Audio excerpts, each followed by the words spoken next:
ग्राम संसार कार्यक्रम सुनने वाले सभी किसान बहन भाइयों को राम राम। तो राजेश भाई, हम ग्राम संसार कार्यक्रम लेकर हाजिर हो गए हैं और आज है हमारा विशेष फोन इन कार्यक्रम गन्ने की पाठशाला, और इस कार्यक्रम के प्रायोजक हैं इंडियन पोटाश लिमिटेड। खेतों में जब पॉलीहेलाइट डाली जाएगी, आवश्यक तत्वों की कमी दूर हो जाएगी, मिट्टी की उर्वरता इससे बढ़ती जाएगी। आईपीएल की पॉलीहेलाइट, आईपीएल की पॉलीहेलाइट फसलों की जड़ और भी गहरी होती जाएगी, मजबूती के कारण फसलें गिर नहीं पाएगी, फसलों की उत्पादकता को खूब बढ़ाएगी, किसान भाइयों के जीवन में खुशियां आएगी। आईपीएल की पॉलीहेलाइट, आईपीएल की पॉलीहेलाइट मिट्टी की उर्वरता एवं फसल उत्पादन में अद्भुत वृद्धि के लिए प्रसिद्ध बहुपोषक प्राकृतिक उर्वरक आईपीएल की पॉलीहेलाइट समझदार किसानों की पहली पसंद। आईपीएल की पॉलीहेलाइट। तो आज प्रायोजित कार्यक्रम में विषय है गन्ने में सफसली खेती और खरपतवार नियंत्रण। जी बिल्कुल राजेश भाई, और देखिए हमारे किसान बहन भाई जो हैं गन्ने की खेती करते हैं, लेकिन जो गन्ना है वो लंबे समय में तैयार होने वाली फसल है। ऐसे में हमारे किसान भाई गन्ने के साथ साथ ऐसी कौन सी सफसली खेती करके अधिक लाभ ले सकते हैं, तो इसी से संबंधित आज का हमारा विषय है। और आज हमारे साथ जो विशेषज्ञ हैं डॉक्टर उपेंद्र सिंह तेवतिया, मुख्य प्रबंधक कृषि विज्ञान इंडियन पोटाश लिमिटेड, नई दिल्ली। जी बिल्कुल, और हमारे दूसरे विशेषज्ञ हैं डॉक्टर सूरज भान, वैज्ञानिक हैं कृषि विज्ञान केंद्र गाजियाबाद में। जी, तो आपको सीधी लिए चलते हैं अपने स्टूडियो शिवनंदन जी के पास। गन्ने की पाठशाला इंडियन पोटाश लिमिटेड द्वारा प्रायोजित कार्यक्रम में सभी का स्वागत है। डॉक्टर तेवतिया जी, डॉक्टर सूरज भान जी, दोनों का स्वागत है कार्यक्रम में। Thank you. और जिस तरीके से आज का हमारा विषय है गन्ना फसल में सहफसली खेती और खरपतवार नियंत्रण। जी, गन्ना एक ऐसी फसल है कि जब उसकी बिजाई की जाती है तो उसको उगने में भी काफी समय लग जाता है और उसकी बढ़वार होती है, बढ़वार होते होते काफी समय लगता है। तो इस बीच जो समय होता है गन्ने की फसल का खेत वो खाली रहता है और उसमें जो हमारे किसान भाई कुछ न कुछ दूसरी फसल लेना चाहते हैं, तो जिससे एक तो उसमें खरपतवार नियंत्रण भी होगा, दूसरे उनकी जो कृषि क्रियाएं हैं एक साथ दो फसलों के लिए होंगी, तीसरा बीच में कुछ उत्पादन भी मिलेगा उनको। तो डॉक्टर साहब, सबसे पहले तो हमारा ये सवाल है कि गन्ने की फसल के साथ साथ कौन सी अन्य फसलें हैं जिनको हमारे किसान भाई सहफसली के रूप में ले सकते हैं? देखिए, जो गन्ने के साथ में सहफसली खेती के रूप में लेना भी चाहिए और पहले से भी लोग लेते आए हैं किसान भाई, और लेना भी चाहिए। उदाहरण के तौर पर ये बताएं कि अगर एक ही फसल के ऊपर डिपेंड रहते हैं तो उतनी इनकम नहीं हो पाती, और खासकर गन्ने की फसल तो एक साल में एक ही फसल ली जाती है, तो इसके साथ में तो बहुत ज्यादा जरूरी हो जाता है कि हम ऐसी ऐसी फसल लें जिससे हमें ज्यादा इनकम हो सके।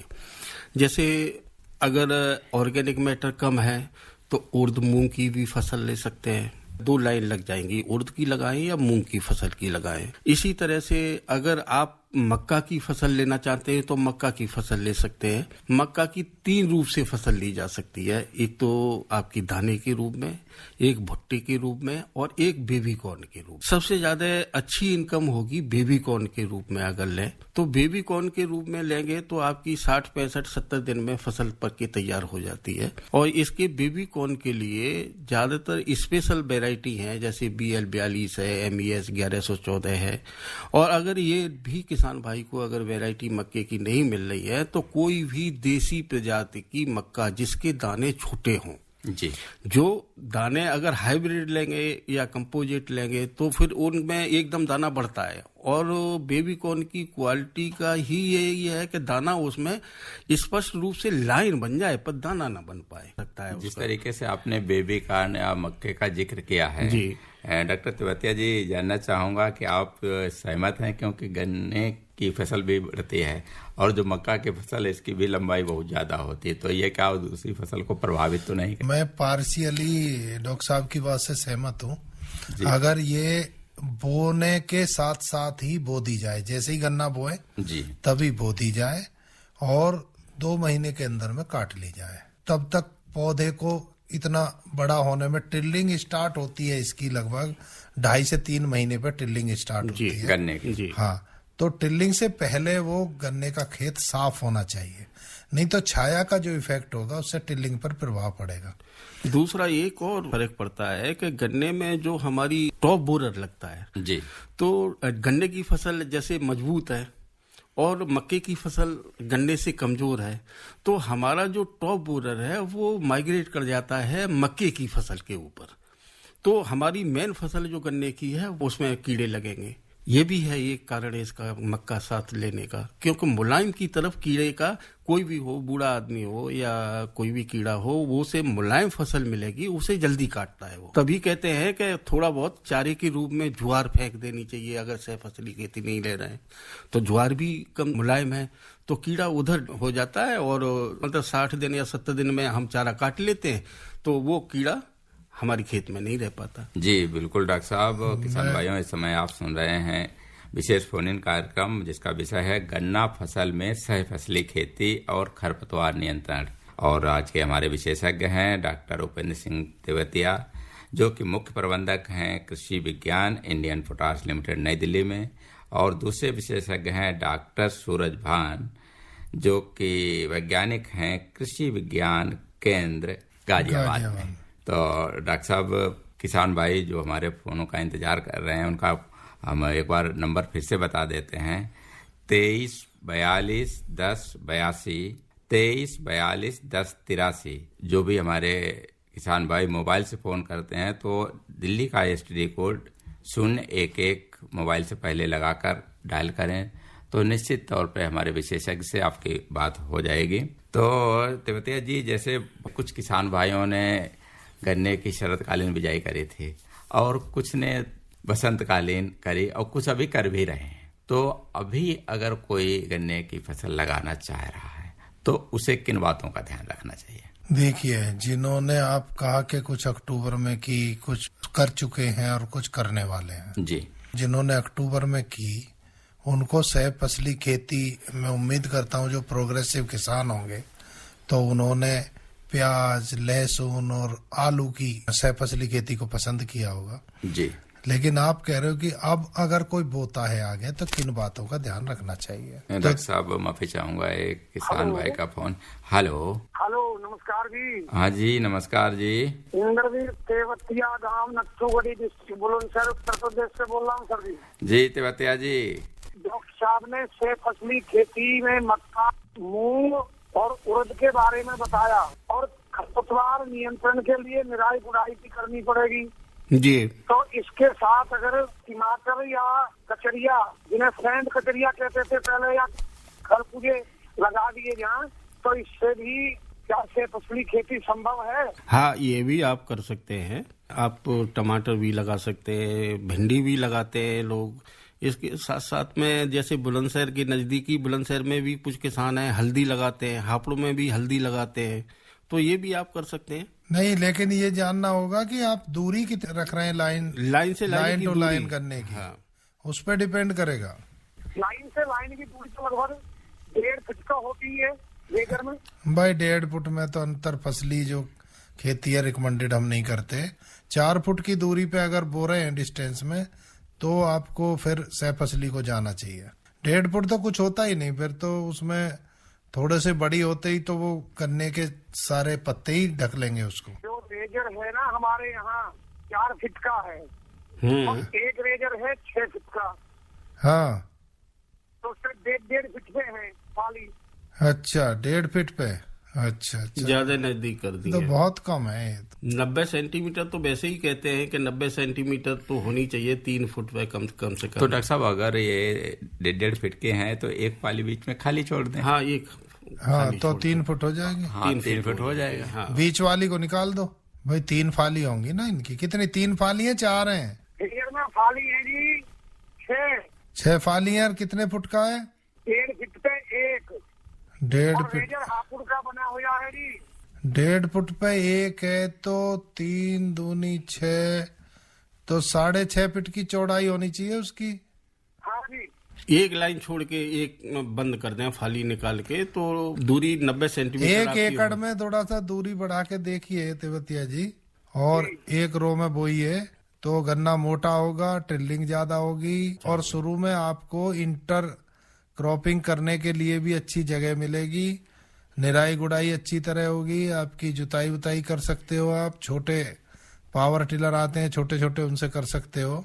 और आपके यहाँ है सुंदरपाल तेवतिया हैं, उनके पास है एक छोटा सा टिलर, वहां भी देख सकते हो आप जाके। तो थोड़ा सा बढ़ा के देखिए, हम भी पहले इसी से बोते थे, लेकिन इसको हमने इंक्रीज किया है, अब हमने 32 इंच पे बोई है अब की बार जो गन्ना बोया है, और हम बढ़ाते ही जा रहे हैं। पहले 30 इंच पे बोई थी, हमको अच्छे रिजल्ट मिल रहे हैं उसमें। बस एक बात का ध्यान रखना है, जब आप दूरी बढ़ाएं तो कूड़ों में जो है जर्मिनेशन ज्यादा होना चाहिए, उसमें आपके पास पास होने चाहिए गन्ने। नहीं तो एक तो आपने लाइन भी दूर दूर कर दी, और खूड़ में भी अगर दूर दूर हो गए, पॉपुलेशन कम हो गई, तो पैदावार घटने के चांस है। बाकी अगर पॉपुलेशन आपकी कूड़ में ठीक है और आपने दूरी बढ़ा दी है लाइन से लाइन, तो पैदावार निश्चित रूप से आपकी बढ़ेगी। ठीक है, फोन करने के लिए तेवतिया जी आपका बहुत बहुत धन्यवाद। तो डॉक्टर साहब, बहुत से ऐसे भी किसान हैं जो वैज्ञानिक रिकमेंड करते हैं कि इतनी दूरी होनी चाहिए, उससे बहुत नजदीक भी बिजाई करते हैं, तो इसका तो उत्पादन पे बहुत प्रभाव पड़ता होगा। गन्ना बहुत पतला रह जाता है। देखो मैं बताता हूँ इसका रीजन क्या है जी, कि ये कम क्यों करते हैं इसको। ऐसी बात नहीं है कि बिल्कुल इनको पता नहीं है कुछ भी। यह है क्या है, ये डायरेक्ट गन्ना बोते हैं और ये गेहूं काटने के बाद में बोते हैं, उस समय अंकुरण क्षमता बहुत घट जाती है। तो ये इतने पास पास में भी बो के जो इनकी पॉपुलेशन होती है वो उतनी ही होती है जो अगर सही से अंकुरण दूरी दूर पे बोने पे होती है, तो वो अपने आप ही उनकी दूरी बन जाती है, बढ़ जाती है। लेकिन क्या है कि वो लाइन में कोई कहीं मिलेगा, कोई कहीं, कोई कूड़ पूरा खाली मिलेगा 10 फुट तक, कोई 4 फुट तक खाली मिलेगा। मैंने अपनी आंखों से देखा है। तो जो सारे डायरेक्ट बोते हैं वो अंकुरण नहीं हो पाता इनका। तो इनको ये डर लगा रहता है कि कहीं दूरी बढ़ाने पे हमारा उत्पादन न घट जाए, इसीलिए मैंने इनको विशेष रूप से कहा। जैसे किसान कभी कभी बीज ज्यादा डाल देते हैं। हाँ, तो वो नुकसान हुआ ना बीज ज्यादा डालने से। नहीं, बीज ज्यादा इसलिए डालते हैं ये, इनको ये खतरा रहता है अंकुरण कम होगा, तो अंकुरण लेने के लिए बीज ज्यादा डालते हैं। लेकिन ये है कि अगर ये दूरी बढ़ाएंगे तो बीज इनको ज्यादा ही डालना पड़ेगा उसमें फिर अंकुरण लेने के लिए। जी डॉक्टर साहब, एक किसान भाई का फोन लेते हैं। हेलो। हेलो, नमस्ते सर। नमस्कार जी। जी मैं डॉक्टर सितारे, बिहार के वैशाली जिले से। हाँ, कैसे हैं डॉक्टर सितारे जी? अच्छा, बहुत दिन बाद बात कर रहा हूँ। बहुत अच्छी बात है। ऐसा मत किया करो, जल्दी जल्दी किया करो। हाँ बताइए, हमारी गन्ने की पाठशाला चली हुई है जिसमें जी। आप क्या सवाल है आपका? क्या हमारे गन्ने की अच्छी किस्म बताएं और उससे कीड़ा के प्रकोप का बचने का उपाय बताएं। कीड़ा जिसमें नहीं लगेगा है COL के 14201, बहुत हार्ड क्रॉप है और कीड़ा भी नहीं लगेगा। COL के 14201 14201 लखनऊ से निकली हुई है। हाँ, फोन करने के लिए आपका बहुत बहुत धन्यवाद। तो डॉक्टर साहब, जिस तरीके से बता रहे थे कि इस फैसले में आपने कई फसलों के नाम लिए, तो उनको अगर कोई लगाना चाह रहा है जी, तो किन बातों का ध्यान रखे जिससे दोनों फसलों का उत्पादन प्रभावित ना हो? देखिए, एक तो ये है कि देखिए गन्ने के साथ में एक बड़ी दिक्कत है किसान भाइयों के साथ में कि बहुत कम किसान भाई हैं जो सरसों काटने के बाद में गन्ना लगाते हैं। तो सरसों काटने के बाद में गन्ना लगाते हैं तो करीब करीब उनका टाइम से करीब हो जाता है, जैसे 15 फरवरी से 15 मार्च तक सही टाइम होता है। तो इनका तो सही टाइम से बुवाई हो जाती है। तो अगर इसमें अगर हल्दी भी ले रहे हैं या उर्द भी ले रहे हैं, मूंग भी ले रहे हैं या आपकी मक्का भी ले रहे हैं, अगर मक्का भुट्टे के रूप में ले रहे हैं तो भी 60-70 दिन से ज्यादा 75 दिन चलेगी, और बेबी कॉर्न के रूप में ले रहे हैं तो 60-65 दिन में ही खेल खत्म हो जाएगा। तो एक दूसरे पे कोई फर्क नहीं पड़ेगा। जो किसान भाई जो गेहूं के बाद में जाके अप्रैल के लास्ट मई तक चले जाते हैं बुवाई करते हुए, तो उनके लिए एक बात बड़ा विशेष ध्यान देने की बात है कि वहां पे अगर सह फसली खेती लेते हैं तो उर्द मूंग ही ले सकते। फिर वहां पे अगर मक्का लेंगे या और कोई हल्दी की फसल लेंगे तो मेन फसल जो गन्ने की है वो प्रभावित होगी। दूसरा, अभी तेवतिया जी ने ये बताया था कि वो गन्ना बीज ज्यादा डालते हैं और दूरी कम करते हैं। देखिए, गन्ने का ये कैरेक्टर होता है कि जितना लंबा आप बोओगे तो उसमें आंखें कम झंकेगी, क्योंकि जो अंदर का भोजन होता है वो जब कटा है गन्ना उसकी तरफ मूव करता है, किनारे की आंख की तरफ। इसीलिए पहले कहते थे कि हम 3 आंख का गन्ना बोए, कांची पे कांची चढ़ा के, आंख पे आंख चढ़ा के। कांची पे कांची करते हैं तो आंख पे आंख लग जाती है, तो 2 आंख एक साथ टच हो जाती हैं, तो वहां पे कल्ले एक साथ ज्यादा निकलते हैं। तो इसीलिए जो किसानों की पद्धति है, ज्यादातर वो एक गन्ने में 3 टुकड़े करेंगे, ये देखेंगे ही नहीं कि कितनी आंखें हैं, तो वहां पे पौधों की संख्या कम हो जाती है, तो उत्पादन सीधा सीधा प्रभावित होता है। तो किसान भाइयों को मेरी सलाह है कि ज्यादातर कोशिश करें कि 2 आंख का गन्ना बोएं। 2 आंख का बोएंगे कि दोनों आंखें जमेंगी, और 3 आंख का बोएंगे तो कांची पे कांची चढ़ा के बोएं, जिससे 2 आंखें आपकी नजदीक हों। तो जहां पे एक साथ इफेक्टिव टिलर्स जो निकलने की बात होती है, वो एक साथ इफेक्टिव टिलर्स ज्यादा निकलेंगे, उत्पादन आपका अच्छा आएगा। जी डॉक्टर साहब, बिल्कुल बात आपसे जारी रखेंगे, लेकिन एक किसान भाई का फोन लेते हैं। हेलो जी, नमस्कार। हाँ, नमस्कार जी। हाँ, मैं लखनऊ से राजा बात कर रहा हूँ जी। मैं जानना चाहूंगा कि गन्ने की जो अच्छी प्रजातियां होती हैं उनके नाम जानना चाहता हूँ। नई वैरायटी आप लिखेंगे? आपने पेन और पेपर ले रखे हैं क्या? जी, आप जो है बोले, हम नोट कर रहे हैं। आप सबसे पहले लिखिए COLK जी, आप बोलते हैं 14201। दूसरा आप लिखिए CO 15023। तीसरी लिखिए COS 13235। जी। तीसरी लिखिए COS 17231। 17231। जी जी। और 18231 भी लिख लीजिए। COLK 15201 लिख लीजिए जी। COLK 16202 लिख लीजिए। ये सारी बिल्कुल पिछले 1-2 साल में रिलीज हुई वैरायटी हैं। अच्छा। ये बहुत बढ़िया वैरायटी है सारी। नई किस्में हैं, इनमें रोग और बीमारियां कम लगती हैं। अच्छा। इसके साथ साथ उत्पादन भी अच्छा है। अच्छा, दूसरा एक चीज और ध्यान रखना कि आप कहीं तुलना इसकी 238 से मत कर देना। अच्छा। हाँ, क्योंकि 238 इतनी अच्छी वैरायटी जो अपने आप में आई, वो लगभग 100 कुंतल पर बीघे के आसपास पैदावार दे रही थी। परंतु इनमें थोड़ा सा ये मन सोचना कि हम जैसे 238 बोते थे वैसे ये भी बोल दें लापरवाही की तरह से, तो इसकी भी इतनी पैदावार आ जाएगी। तो लापरवाही बिल्कुल न बरतें। जी सर। ठीक है, फोन करने के लिए आपका बहुत बहुत धन्यवाद। तो डॉक्टर साहब, आप जिक्र कर रहे थे कि जो गन्ने की बिजाई गेहूं काट के करते हैं तो उसमें मूंग और उड़द, तो उसमें क्या है कि अगर उड़द और मूंग करते हैं तो उसकी एक तुड़ाई कर लें, उसके बाद खेत में ही मिला लें। खेत में ही मिला दें। हरी खाद के रूप में कार्बनिक पदार्थ की मात्रा आपकी ज्यादा बढ़ेगी, और उस समय मेरे ख्याल से जब फसल खड़ी होगी तो कोशिश ये करें कि फावड़े से गुड़ाई करें। फावड़े से गुड़ाई करेंगे तो बहुत अच्छा मिल जाता है। फिर उसके बाद कल्टीवेटर चला दें तो बहुत अच्छी एक अतिरिक्त फसल भी मिल गई और आपकी गन्ने की भी पैदावार अच्छी मिलेगी।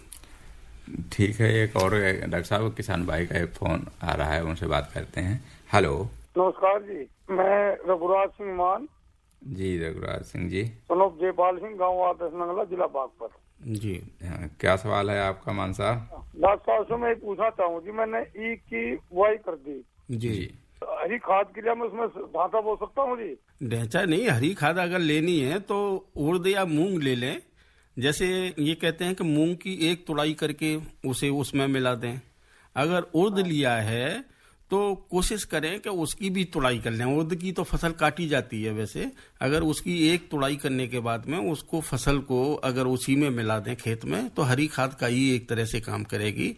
और अगर ढेंचा लगाएंगे तो ढेंचे का उतना फायदा नहीं मिलेगा, क्योंकि ढेंचा बहुत जल्दी बढ़ता है आपका। और तो मैं सोचा के बाद में दवाई मार दूंगा ना। नहीं, मैं बताऊंगा आपको, इनको मैं समझ रहा हूँ ये इनकी कहाँ पूछ रहे हैं। आपके कितनी दूर पे बोया हुआ है गन्ना आपने? कितनी दूरी है? 2 फुट जी। 2 फुट। 2 फुट। और आपके यहाँ गाय वाय की क्या समस्या? फेंसिंग है आपके खेत की या नहीं है? फेंसिंग है तारों की? बाउंड्री रखी थी खेत की। गाय वाय की कोई समस्या नहीं है? ना कोई समस्या नहीं है। अच्छा, फिर तो आपके पास में विकल्प काफी ज्यादा है। विकल्प जैसे ये कह रहे हैं, फिर आप जो है अगर 2 फुट पे देखिए, अगर आप ढैंचा बोना चाहते हैं ना तो आपको दूरी 3 फुट करनी पड़ेगी कम से कम। देखिए ढैंचा में क्या है कि एक तरफ से बहुत बीज ज्यादा डलता है और एक तरफ से होती है फॉलिएज, और आपकी बात सही है कि उसमें जो हरियाली है वो ज्यादा होती है और उसको मिलाने से हरी खाद ज्यादा मिलेगी, इसमें कोई दो राय नहीं है। मूंग में, उड़द में, इनमें ये है कि इनमें आपको दूरी मेंटेन करनी पड़ेगी, पौधे की फली तोड़नी पड़ेगी, और हालांकि इनकम मिलेगी आपको, लेकिन आपको लेबर चार्ज भी इसमें ज्यादा लगेगा तुड़ाई वगैरह में। हाँ जी, हाँ जी। तो आप अगर 2 फुट पे दूरी है तो 2 फुट में तो सह फसली खेती रिकमेंड नहीं करते, बहुत कम है ये। डॉक्टर साहब मैं सोचा तो छिड़क कर उसमें ढांचा का तो बीज बो दूंगा, एक तो उसमें खरपतवार नहीं हो, और तो इसमें दवाई मार दूंगा जी। फिर भाई ये कभी मत करना, ये गलत है प्रैक्टिस, आपका सोचना ही गलत है ये। फिर वो हरी खाद नहीं हुई। हरी खाद जब होती है जब उसको आप जमीन में मिलाओगे बीच में से, चाहे तो खुदाई करके या ट्रैक्टर से जोत के, तब है।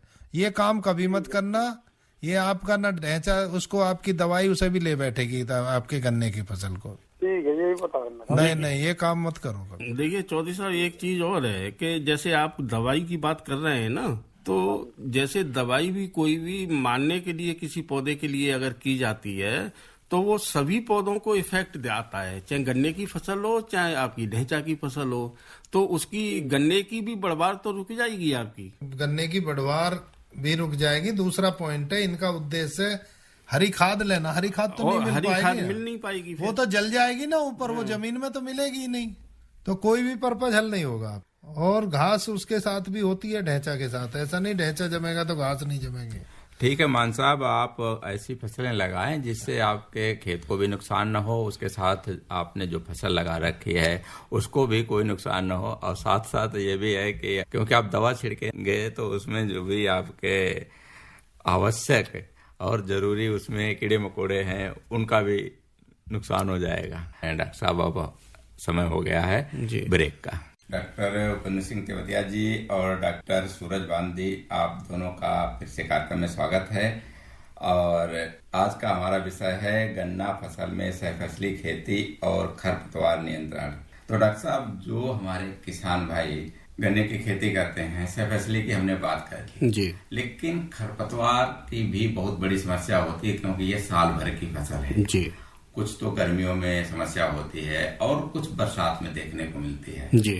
हालांकि बरसात में जब हमारे किसान भाइयों की फसल बड़ी हो जाती है उस समय खरपतवार गन्ने की फसल का कुछ नहीं बिगाड़ पाते हैं जी। लेकिन जब छोटी फसल होती है उस समय तो खरपतवार नियंत्रण अवश्य होता है जी।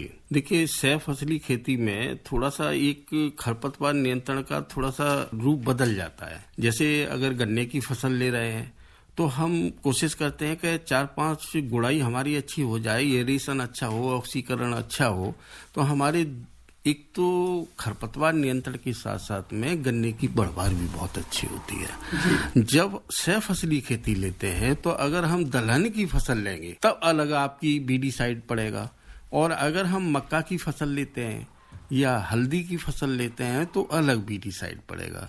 जैसे अगर उर्द मूंग की फसल ले रहे हैं, उर्द मूंग की फसल ले रहे हैं तो उस समय एक दलहनी फसलों में सबसे अच्छा कारगर है बीडी साइड के रूप में पेंडामेथिलीन। 3.3 लीटर पर हेक्टेयर की मात्रा लगती है, परंतु हम सह फसली के साथ में लेंगे तो हम इसकी आधी मात्रा करेंगे और हुड बांध के स्प्रे करेंगे, तो हमारा कोई भी खरपतवार न चौड़ी पत्ती का न पतली बांध के किस तरीके से हुड, जो स्प्रे मशीन होती है उस पर एक हुड आता है। जैसे लाइन से लाइन की दूरी सह फसली खेती में जैसे हम कहते हैं कि 90 सेंटीमीटर 3 फुट पे अगर होगा तो 2 फुट का करीब एक हुड आता है, ऊपर लग जाता है उसमें स्प्रे मशीन में, जहाँ से फुहारा निकलता है जी।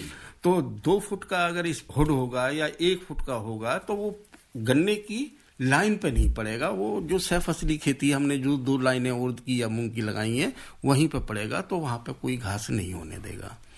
और अगर हम उसके साथ में मक्का लेते हैं तो मक्का और गन्ना करीब करीब एक ही जैसी फसलें हैं, तो अब वहाँ पे हम अल्ट्राजीन या आपकी सिमेजिन ये डालते हैं। और अगर चौड़ी पत्ती के भी खरपतवार हैं तो 2,4-D भी मिला सकते हैं हम उसमें, तो दोनों का वो खरपतवार नियंत्रण हो सकता है।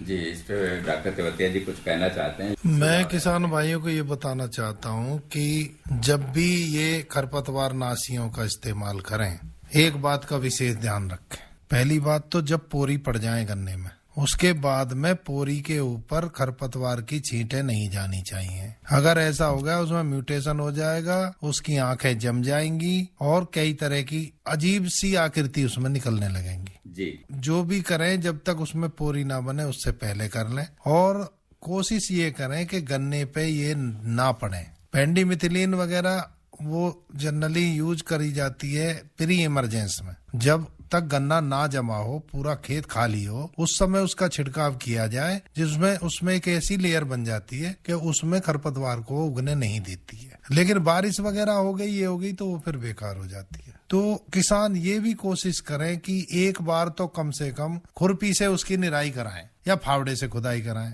उससे फायदा केवल यही नहीं है कि वो खरपतवार को ही हम खत्म करने के लिए ये होते हैं, उनसे जो है जो एरेशन बनता है और जो टिल्लिंग होती है और जो मॉइस्चर कंजर्व होता है, उस निराई या गुड़ाई या फावड़े से खुदाई के बाद में अगर कुछ दिनों के लिए छोड़ दें आप, तो उसमें इतनी गर्मी बनती है अंदर, तो उसमें टिल्लिंग बहुत अच्छी होती है और नीचे से वो उसमें मॉइस्चर लेते रहते हैं। देखो, गन्ने की 1 साल की फसल है, शुरुआत में जब टिल्लिंग हो, जब कम से कम 1 या 2 फावड़े से या खुरपे से, अगर फावड़े से करने वाले नहीं मिल रहे हैं खुदाई, तो लेडीज निराई कर देती हैं, उनसे करवा लें, तो उससे मॉइस्चर कंजर्व हो जाता है और बड़ी अच्छी टिल्लिंग निकल के आती है। जी, और जब बिल्कुल ही मतलब ये तो लास्ट ऑप्शन होना चाहिए दवाई वाला। दवाई का तो प्रयोग उस समय करें कि जब कोई दूसरा रास्ता ना हो। जैसे कि मैंने शुरू में ही बताया था कि निराई गुड़ाई जितनी अच्छी होगी, जितना अच्छा इरेशन होगा, टिलरिंग उतनी अच्छी होगी। जी डॉक्टर साहब, एक बात ये भी है कि जैसे अभी कुछ किसान भाइयों ने गन्ने की बिजाई करी थी और उसके बाद ये बरसात हो गई, तो उसके बाद कुछ ऊपर खेत में कड़ी परत जम जाती है, तो उसके लिए भी तो निकाई गुड़ाई की जाती है। हाँ, उसके लिए भी निकाई गुड़ाई कर सकते हैं और करनी पड़ती है। या फिर अगर अभी जल्दी में बोया है और वो तो पाटा भी लगा सकते हैं उस पे, या अगर अभी तुरंत ही बोया और बारिश हो गई है तो जैसे ही वो आए जुताई के योग न रहे, तो उसको हल्के हल्के ऊपर से रोटावेटर से भी कर सकते हैं, तो भी ये बड़ा अच्छा होता है। नीचे मॉइस्चर कंजर्व रहती है, ऊपर से मिट्टी सूख जाती है, गर्मी बनती है, तो अंकुरन अच्छा हो जाता है। खरपतवार नियंत्रण के लिए अगर किसी किसान ने उसके साथ सह फसलें ली हुई जी, तो किन बातों का ध्यान रखे जिससे दोनों फसलों पे प्रभाव न पड़े? देखिए, पहले सुना है कि जैसे अभी डॉक्टर तेवतिया जी भी बता रहे थे कि गुड़ाई का जो महत्व है, तो एक पहले हम अंधी गुड़ाई करते थे गन्ने के खेत में। हाँ, अंधी गुड़ाई करते थे। तो सह फसली खेती में जैसे गन्ना की बुवाई हो गई, और गन्ना की बुवाई के बाद में सह फसली अगर खेती कर रहे हैं, तो अंधी गुड़ाई करने के बाद में अगर सह फसली खेती लगाई जाए, कोई भी अगर फसल लगा रहे हैं उसके बाद में लगाई जाए। जैसे बुलंदशहर में बहुत प्रचलन है, आपके मुजफ्फरनगर में बहुत प्रचलन है। हेलो डॉक्टर, नमस्कार। नमस्कार जी। मैं ये पूछना चाह रहा था कि गन्ने में मोथा होता है जी, उसके लिए क्या करें और किस अवस्था में उसमें दवाई लगाएं? जी डॉक्टर साहब, मोथे के लिए जैसे कि आप जान रहे होंगे कि मोथे के नीचे एक जड़ होती है, बहुत है, जड़ में एक गांठ होती है बहुत अच्छी सी मोटी सी, उसे हेल्थ के लिए भी खाया जाता है मोथे की गांठ को। जब तक वो गांठ नहीं मरेगी तब तक मोथा नहीं मर पाता। इसीलिए कहते हैं कि एक अंधी गुड़ाई जरूर कर दें जिससे उसकी गांठ ऊपर आ जाए। डॉक्टर साहब, तो इतनी निराई कोई नहीं कर सकता जो गांठ निकल जाए। हाँ, समझे जी, क्योंकि वो काफी गहरी पहुंच जाती है। हाँ, अच्छा, 10-20 निकल गई, 2-4 तो रह जाएंगे, वो फूट जाती हैं। हाँ, तो मोथा कभी नहीं मरता दवा से। दवा से नहीं मरता? नहीं, दवा से कभी भी आपने अभी तक देखा होगा मोथा नहीं मर पाता, उसका कंट्रोल नहीं हो पा रहा है। वैसे चलो मैं बता देता हूँ, एक जो है सेम्परा दवा है धानुका की, वो लगा के देख लेना आप, उसके रिजल्ट अच्छे हैं। तो डॉक्टर साहब, जो आपने दवा बताई है तो इसको किस तरीके से प्रयोग करें? जब मोथा छोटी अवस्था में होता है ना जी, ज्यादा बड़ा होने पे नहीं असर करती है। अगर वो छोटा मोथा है, और ये दवा जो मैंने बताई है, मेरे को क्योंकि टेक्निकल नहीं पता है, ब्रांड का पता है, मैं ज्यादा नहीं ले सकता उसका नाम, तो ये इसके रिजल्ट अच्छे मिले, मोथा को खत्म कर देती है। चलो तो बहुत अच्छी बात है। टेक्निकल नेम वैसे में भी बता दूंगा। किसान भाइयों की ज्यादातर शिकायत रहती है कि मोथा जल्दी खत्म नहीं, खत्म नहीं होता जल्दी, उसको भी वो 2-3 बार में होगा। जैसे अगर कुछ बच जाएगा तो दोबारा कर दीजिए, हमने खुद अपने खेत पे देखा है करके। तो डॉक्टर साहब, जो हमारे किसान भाई गन्ने की फसल से भी अच्छा उत्पादन लेना चाहते हैं और उसके साथ चाहते हैं कि सह फसली जिन्होंने पहले से लगाई हुई है जी, और उनकी मान लीजिए इस समय बसंतकालीन जो बिजाई करते हैं उसमें जैसे तेवतिया जी पूछ रहे थे क्या उसमें आप वो ककड़ी वगैरह लगा सकते हैं? जी, ककड़ी लगा सकते हैं। तो क्या इस समय भी आप खरबूजा, तरबूज और ककड़ी की बिजाई कर सकते हैं? कर सकते हैं, अभी कर सकते हैं आप। जो जैसे कुछ किसान भाई ऐसे भी होते हैं कि जो अपने घर में पॉलीथिन में बीज उगा के रख लेते हैं, ज्यादा अच्छी इनकम चाहिए तो बीज उगा के पॉलीथिनों में रख लेते हैं। तो वो जैसे कि ये अभी जाड़े में बीज जमता नहीं है, जैसे खीरे का हो या आपका ककड़ी का हो या खरबूजे का हो या तरबूज का हो, ये बीज जाड़े की सीजन में नहीं उग पाता है। तो किसान भाई ज्यादातर पॉली हाउस में या अपने घर में पॉलीथिन में ये थोड़ा सा एरेशन के लिए जगह बना के बीज एक एक लगा के और वो अपनी पौध तैयार कर लेते हैं। अगर किसी किसान भाई के पास में अगर इस तरह की पौध है तो उससे फल बहुत जल्दी मिलेगा, तो रेट बहुत अच्छे मिल जाते हैं उसके। और दूसरा, टमाटर की पौध भी तैयार कर सकते हैं, तो टमाटर अगर लगाना चाहें तो टमाटर भी लगा सकते हैं। डॉक्टर तेवतिया जी कुछ कहना चाह रहे हैं? मेरा शिवनंदन जी पर्सनल एक्सपीरियंस है इसका, खरबूजे का, तरबूज का, काशी फल का, ये सारे खीरे का, करेले का।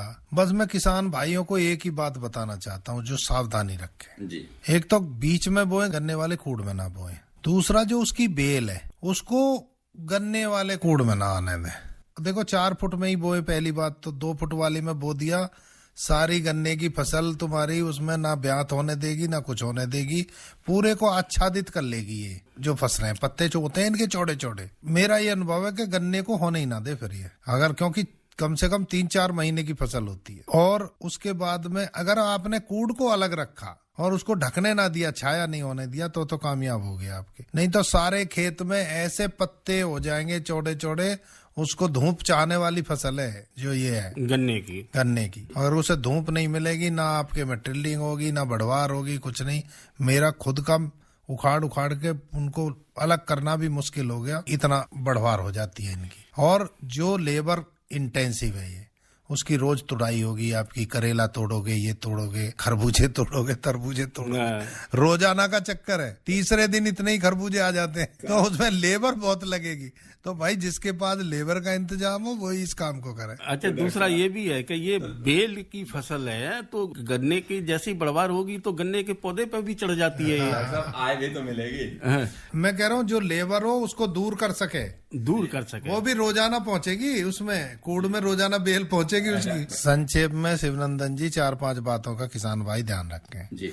सह फसली के इंटरेस्टेड है तो 4 फुट से कम पे बुआई ना करें, नंबर एक। नंबर 2, उसके हिसाब से फसल बोएं जो आपके पास लेबर का इंतजाम हो, चाहे तो किराए की हो या घर की हो। अगर लेबर नहीं है तो ऐसी फसल बोएं जिनमें लेबर की कम जरूरत पड़े, जैसे कि आपका उड़द और मूंग हो गई। जो है ये देखें कि पानी की आवश्यकता और खाद की आवश्यकता दोनों फसलों की पूरी करें जी।